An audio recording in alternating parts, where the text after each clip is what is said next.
All right, here we are, Riotz from Dignitas.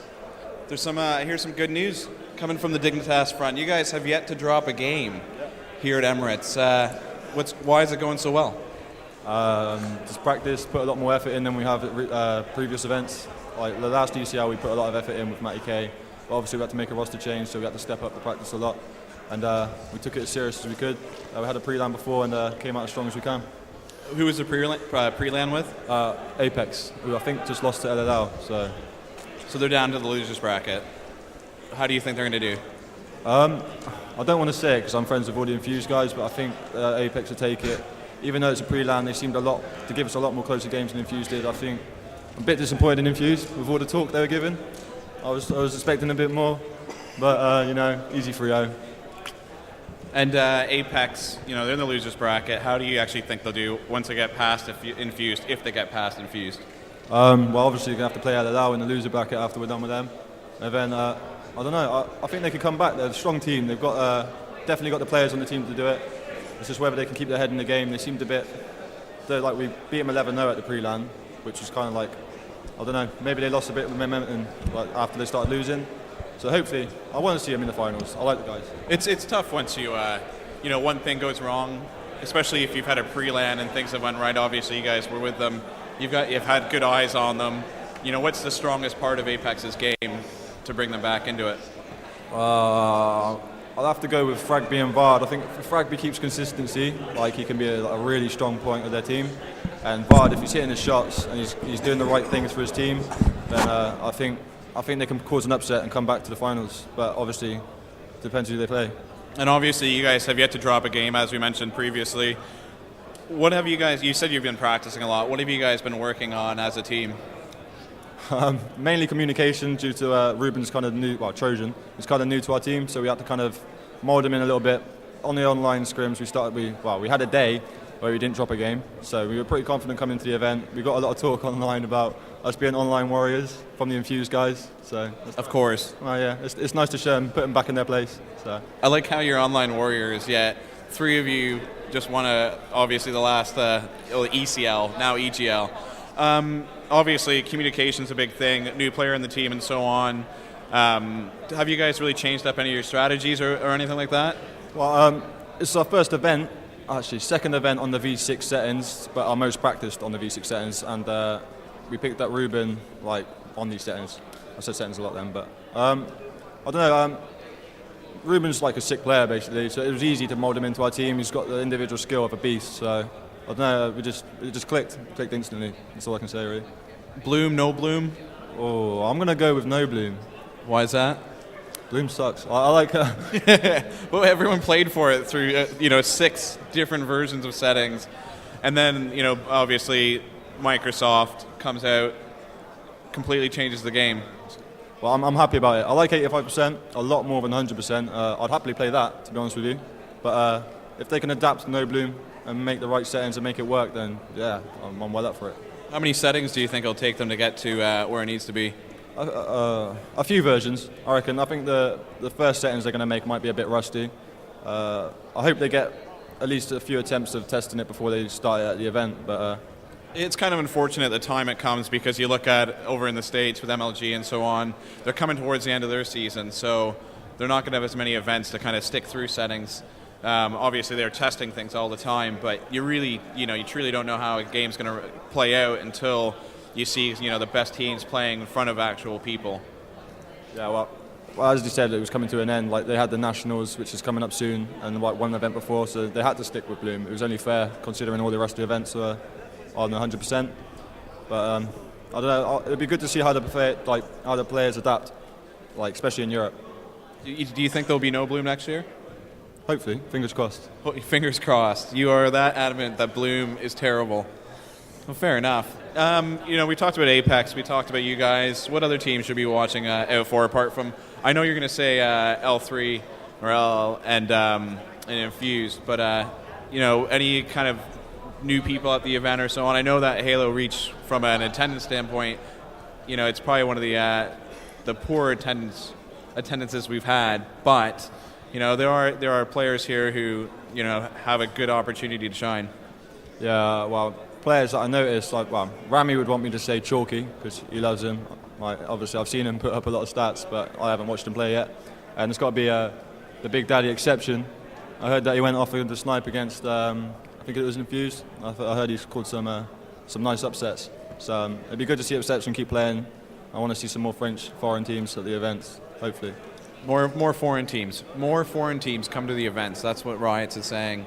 Now, this is your second event back playing, or a second one of our events. Do you got, obviously everything's going really well for you. Are you happy that you've come back to the game?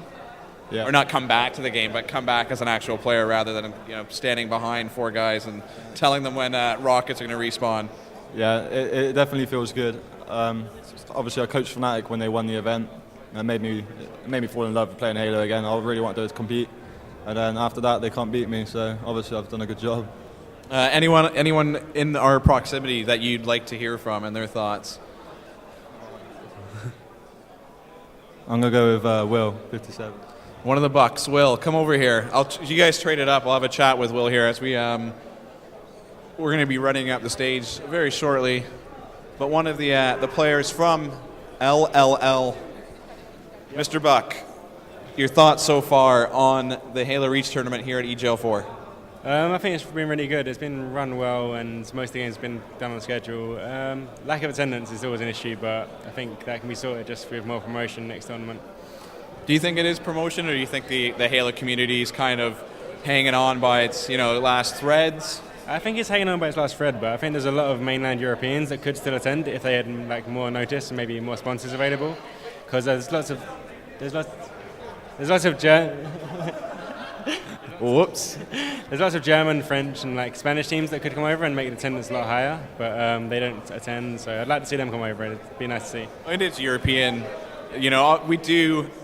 We have tended to run the events only in the UK. We only have had events in the UK. From logistical purposes, that's really why. Do you think we should be taking the event outside of the UK? I think it would be a good idea for some teams because it'd be easier for them to travel to. But I think for now, London events and around the UK is good, as long as they're in good locations like Birmingham, Manchester, them kind of places. Well, if you're on the Twitch.tv, not Justin anymore, Twitch.tv, watching us right now, do you think that we should be holding events in Europe, and where should we be holding them? Because obviously we want your suggestions. Where would your top destination be outside of the UK? I'd probably say Paris. I went to Paris before for Milkland ages ago, and it was really fun. It was a good place to go, nice place to go and visit, and also lots of French teams could attend, so there's quite a large community over there. Yeah, what about, obviously they've got Reflex GT just outside of Amsterdam. I'm not sure how far away it is from Amsterdam. It's about half an hour. It's about half an hour train, I think. But that was a good event also. But I'm not sure. Some people get put off with Amsterdam because they're going to go there and spend too much money and stuff. But I think Paris would be a good idea because it's easy for UK players to get to, so they can't complain about travelling for once. And then also European teams can attend. I was talking to Riotz. Obviously Dignitas haven't dropped a game. What do you think of that? I think it's good. Last time we matched them up, we weren't really practiced. This time we've had 120 games pre-LAN, and we just played Apex, and we finished really strong against them. All of our team weren't missing shots, and I think it's our best chance of beating them this event. And your own lineup? Huh? Sorry? Your own lineup? My lineup, us, me, Shinato, Pinu, and BUK57. I know, what do you think of it, though? I think we didn't practice a lot before this event. We practiced online as much as we could, but the LAN practice has definitely made us improve. And even in the last few games, we've been going over last-minute things just to make sure we have the most advantage we can. I mean, when you were with Power Gaming, you guys were, you guys were getting to see all the sights and the sounds of the United States, and with the MLG Pro, obviously, you guys had pro status. Obviously, those things have been toned down. You guys are going to be going. You are going to go. So you're going to the nationals then. What are your expectations going into that? My expectations are top 16, definitely. I want to push for top 8 because I feel like this team can do it. Look, before we went to the event, we were a really unpracticed team and we were arguing a lot. We placed 20th, which I thought was a really bad placement for our team even then. So I think now with a good lineup, good chemistry, I think we can break top 16, definitely get top 12 and push top 8. Top 8? That's your goal. But obviously you guys had big goals with Power. and it never came quite to fruition. And you saw, the 20th placing. We came 10th in Halo 3. 10th in Halo 3 was our best placement, but I think we can beat that in the Reach now with this team. That was the last Halo 3 event, though. So you guys, turned over to Reach. It's a lot different than Halo 3, so you can't fault yourselves for having such a terrible placement. But I do recall when you guys went into, where was the 20th placement? That was in Dallas. Dallas. So when you guys were in Dallas, you guys did have high expectations, and when you came out of that, were you just thrown off the game at all, or did you just want to come back? Obviously, you guys tried to actually attend an event with power still intact, and that didn't go so well. I think we just kind of tried to stay together as long as possible, but after Blackpool, we knew something was wrong and we couldn't stay together. But we had high expectations, but after the LAN we had in America with pro teams, we kind of knew we had issues with the team, which I think wouldn't be sorted out in time for MLG, so we just played as much as we could, and we placed 20th, which is still a good placement, I think, for European teams. Now, it's an interesting thing. I don't know if it actually worked out this way, but it did seem to happen, which was kind of the formation of LLL and its current lineup was based around Twitter, and you guys just kind of saying, we don't have a team for the last ECL event or EGL event in Loughborough. Was that just kind of spontaneous? Yeah, it was really, they weren't happy with their two teammates, and they were really looking forward to get rid of them, but they had no options. The only other option I think there was Reaction, Eddie Leck, but he had nobody teaming with him at the time. He had Frag B, but they didn't really want to team with him, so the guys approached us and just said, do you want to team with us? And it was a dream for us to play for LLL because they're just such a well-known organisation, and we love the Dutch guys. We've been friends with them since we started playing. You look at Shanato in particular, somebody who just stands out as an absolutely incredible player, and that lineup for a while was absolutely scary, and every event it would just be like, there's no way that LL is going to lose this, and then something would happen and just wouldn't work out, and obviously you guys teamed up in that last event, didn't quite work out. Do you actually think it's going to work out this time? Yeah, I think it will. This time we practiced a lot. Before we still were under the LLL curse, which is not practicing, really. We didn't practice as much as possible because that's what always happens online with them guys. They never practice online, but this time we practiced online as much as we could and went to a LAN in our house, and we had 120 plus games, which we won the majority of, so we're really confident going into this event and to win a bracket finals. All right, and then obviously too, with Power Gaming, you're saying about online practice. You guys had a huge advantage, obviously, with that quote-unquote powerhouse, that the house formerly known as the powerhouse. You guys use that a lot. Do you think that you guys did use that quite a bit, though, right? Yeah. And at least before every event, especially before you went over MLG, you'd have teams come over, have a nice little practice, and then fly on out. Do you think that's kind of because of obviously to your teammates being over the Netherlands? Does that really hurt you guys, or? I think it does limit our pre-LAN options, but so far the LAN this week has been really good. I think it's probably the most practiced and the best practice we've had on Halo Reach. The LANs at the Powerhouse weren't really all practice because we were too relaxed in Josh's house. It's just such a nice house, so we didn't practice that much. But this time we just had solid gaming for 2.5 days, and we played as much as we could, and basically until our eyes bled. Just played constantly, and that was our best practice we've ever had. Yeah. I just got lost there for a second. No worries. I'm trying to remember what I was going to say. I had a good question and I just lost it. I was going to say, I was just thinking, while as you were talking there, I think a lot of players, I don't know if it still exists, but there was for a while a fear of a lot of, I'm sure it happens to a lot of French players. There's language issues. Obviously with the Dutch, most of them speak really, really solid English, so that's gonna help. Should French, Spanish, Portuguese, Belgium, Netherlands players be scared to team with people from other nationalities, or you think that Europeans should just be uniting, and because that would really help grow the scene at the end of the day? I think it's a really good idea. If you can't get a team together and there's other players which are from other countries and different languages even, it's worth trying it. I think Enigma had lots of different nationalities on their team, and they played really well. They almost beat Infuse when it was round 2, I think it was, or 3. And with our team, they can speak English really well, and it doesn't make any really difficulties. But I'd say if you're trying to do it, just make sure you can just get some basic call-outs down and then just work from there. Don't try and complicate things. especially when you don't all speak the same language. Yeah, they had Dutch callouts. They had loads of Dutch callouts when we joined the team, and we had to okay, we think of a way to say it in English because we don't know Dutch. But then every now and then they do talk to each other in Dutch to help each other and react faster. But we don't mind that as long as we can see what they're doing. How often do they do that? It's not really that much. It's mostly just saying behind you and stuff like that. The things which you have to react instantly to, they say it to each other.